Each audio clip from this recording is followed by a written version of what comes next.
ഒരു കഥ പറയട്ടെ. ഒരിക്കലൊരു ദരിദ്രനായ ഒരു മനുഷ്യനുണ്ടായിരുന്നു.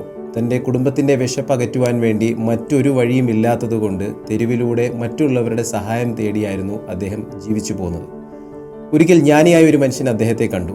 തൻ്റെ നിസ്സഹായ അവസ്ഥ മനസ്സിലാക്കിയ അദ്ദേഹം ദരിദ്രന് പണമൊന്നും തന്നെ കൊടുത്തില്ല, മറിച്ച് ജീവിതകാലം മുഴുവൻ ഉപകാരപ്രദമാവുന്ന ഒരു കാര്യം ചെയ്തു കൊടുത്തു. തൊട്ടടുത്തുള്ള നദിയിൽ നിന്നും മീൻ പിടിക്കുവാൻ വേണ്ടിയിട്ടുള്ള സാധനങ്ങളെല്ലാം വാങ്ങിക്കൊടുത്തു. എന്നിട്ട് പറഞ്ഞു, എന്നും മീൻ പിടിക്കുക, അതുവഴി കുടുംബത്തിൻ്റെ വിശപ്പെല്ലാം മാറും. അമിതമായി കിട്ടുന്ന മീനുകൾ വിറ്റ് വരുമാനം കണ്ടെത്തുക. ഇതുപ്രകാരം ദരിദ്രൻ അതെല്ലാം ചെയ്തു.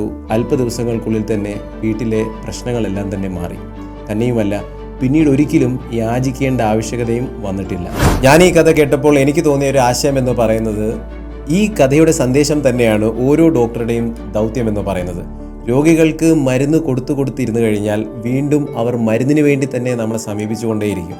അതേസമയം തൻ്റെ രോഗത്തിൻ്റെ കാരണമെന്ത്, എന്തെല്ലാം കാര്യങ്ങൾ ചെയ്ത് അത് നിയന്ത്രിക്കാമായിരുന്നു, എന്തെല്ലാം ശ്രദ്ധിക്കണം, മരുന്ന് എങ്ങനെ കഴിക്കണം, ശ്രദ്ധിച്ചില്ലെങ്കിൽ എന്ത് സംഭവിക്കും മുതലായ കാര്യങ്ങൾ രോഗികൾക്ക് വിശദമായി പഠിപ്പിച്ചു കൊടുത്താൽ രോഗികൾ തൻ്റെ ആരോഗ്യത്തിൻ്റെ ഉത്തരവാദിത്തം സ്വയം ഏറ്റെടുക്കും.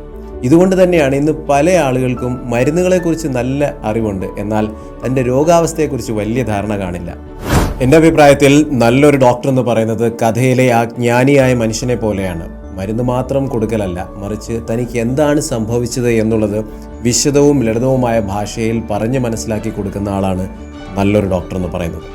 എല്ലാ നല്ലവരായ ഡോക്ടേഴ്സിനും ദേശീയ ഡോക്ടർ ദിനാശംസകൾ നേരുന്നു.